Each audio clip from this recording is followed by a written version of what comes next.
আসসালামু আলাইকুম প্রিয় বার্সা ফ্যান্স, প্রিয় কুলার্স। যে মুহূর্তে আপনারা ভিডিওটা আপনাদের স্ক্রিনে দেখবেন, বার্সার সামনে অ্যাথলেটিকের বিপক্ষে একটা ম্যাচ রয়েছে। লা লিগা ক্যাম্পেইনটা একেবারে একটা জয় দিয়ে শেষ করার মতো একটা ব্যাপার আছে। যদিও dead rubber match, Barca already ট্রফিটা ক্লেম করেছে, তবে এর আগের ম্যাচের পরাজয় বাদ দিয়ে বার্সেলোনা সিজনটা একেবারে ভালোভাবে শেষ করবে সে আশাটাই কিন্তু থাকবে।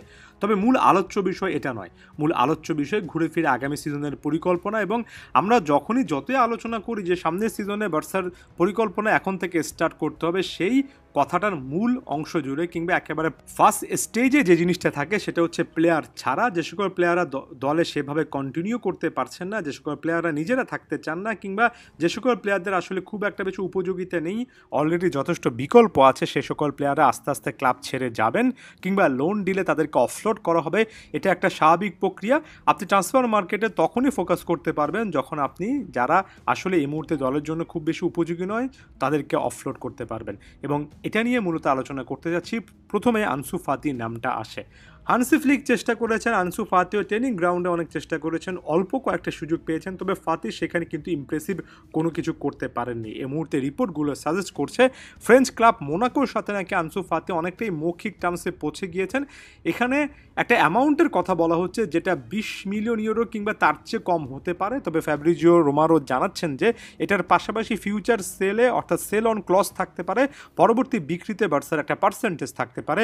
সব কিছু ঠিক থাকলে আনসু ফাতি হয়তোবা মোনাকোর উদ্দেশ্যে যাবেন, এবং আমার কাছে মনে হয় দিন শেষে এ ব্যাপারে একটা ফাইনাল ডিসিশন নিয়ে ফেলাটা উচিত ছিল। কারণ ফাতি যে বয়সের প্লেয়ার, আপনি তাকে সিজনের পর সিজন আসলে বেঞ্চে বসিয়ে রাখতে পারবেন না। আবার আনসু ফাতি দীর্ঘ ইঞ্জুরি সংক্রান্ত জটিলতা কাটিয়ে যে পারফরমেন্সগুলো দিচ্ছিলেন সেটাও কিন্তু আপ টু দ্য মার্ক নয়। এখানে বার্সার কাছে বেটার অপশন আছে।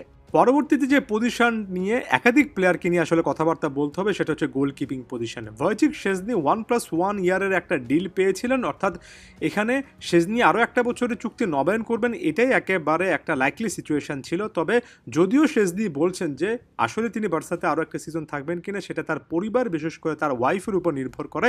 তবে এখানে স্পোর্ট স্প্যানিশ আউটলেট জানাচ্ছে যে ভয়চিক শেজনি ফার্স্ট চয়েস গোলকিপার হিসেবে খেলতে চান। মার্ক আন্দ্রে টের স্টেগানের অনুপস্থিতিতে ফার্স্ট চয়েসের হ্যান্ড গ্লাভসগুলো পেয়েছেন, তবে যেহেতু টের স্টেগান চলে এসেছেন সেহেতু ফ্লিক স্টেগানকে কন্টিনিউ করালে শেজনি খেলার খুব একটা বেশি সুযোগ পাবেন না। এক্ষেত্রে আসলে ভয়চিক শেজনি অন্য সিদ্ধান্ত নিতেও পারেন। এখন আমরা থার্ড চয়েস হিসেবে এমিলিয়ানো মার্টিনেজ কিংবা অন্যান্য নামের কথা বলছি, তবে ওই যে বললাম সর্বশেষ একটা ভিডিওতে আলোচনা করেছি, যতদিন টের স্টেগান আছেন এবং তিনি যদি ফার্স্ট চয়েস গোলকিপার হন তাহলে ভয়চিক শেজনিরও কিন্তু থাকাটা অনিশ্চিত হয়ে যায়। এখানে এমি মার্টিনেজ কিংবা অন্য কোনো নাম তো এই মুহূর্তে প্রশ্নে আসছে না। ঠিক একই রকমের কারণে ইনিয়াকি পেনিয়া, যিনি কিনা সিজনের প্রথম ভাগে শেষ পর্যন্ত টের স্টেগানের দায়িত্বে ছিলেন, তিনি হয়তোবা ক্লাব চেঞ্জ করবেন কিংবা করতে বাধ্য হবেন, এমন টাইপের কথাবার্তা বলা চলে। এছাড়া লোন ডিল কিংবা অন্য কোনো ক্লাবে অভিজ্ঞতার জন্য বা ডিরেক্ট সেলের জন্য পাও ভিক্টর রয়েছেন, পাবলো তোরে রয়েছেন। দিন শেষে দলে জায়গা না পেলে তাদেরকে হয়তোবা অফলোড করা হবে। বেশ কয়েকজন প্লেয়ার সম্পর্কে একটু আলোচনা করি, যেমন রোনাল আরাহুকে আসলে বিক্রি করা হবে কিনা, করা উচিত কিনা সেটা নিয়ে কথাবার্তা কিন্তু শোনা গিয়েছে। এখানে হানসি ফ্লিক অতি সম্প্রতি একেবারে স্টেটমেন্ট দিয়েছেন, বোল্ড একটা স্টেটমেন্ট দিয়েছেন, যেখানে তিনি বলেছেন আরাহু থাকবে, সে নতুন চুক্তি নবায়ন করেছে, 100% গ্যারান্টেড যে সে থাকবে, আমি তার উপর আস্থা রাখছি, আমি সবসময় তার উপর আস্থা রেখেছি। তার জন্য সিজনটা কঠিন গিয়েছে, তবে সেটা আসলে ইনজুরির কারণে হয়েছিল। কুবার্স এবং ইনিয়াগো খুব ভালো সিজন কাটিয়েছে, তবে আমার কাছে মনে হয় আরাহু এই দলটার সাথে যুক্ত হয়ে ভালো একটা সিজন সামনে কিন্তু কাটাতে পারে। অর্থাৎ এখানে রোনাল আরাহুর উপর পূর্ণাঙ্গ আস্থা কিন্তু রাখছেন এখন পর্যন্ত। তাহলে কোনো একজন বড় প্লেয়ারকে কিংবা মোটামুটি ভালো অ্যামাউন্ট পাওয়া যাবে এমন বিক্রি করার কোনো রকমের কথাবার্তা আসছে না, এই মুহূর্ত পর্যন্ত আসছে না।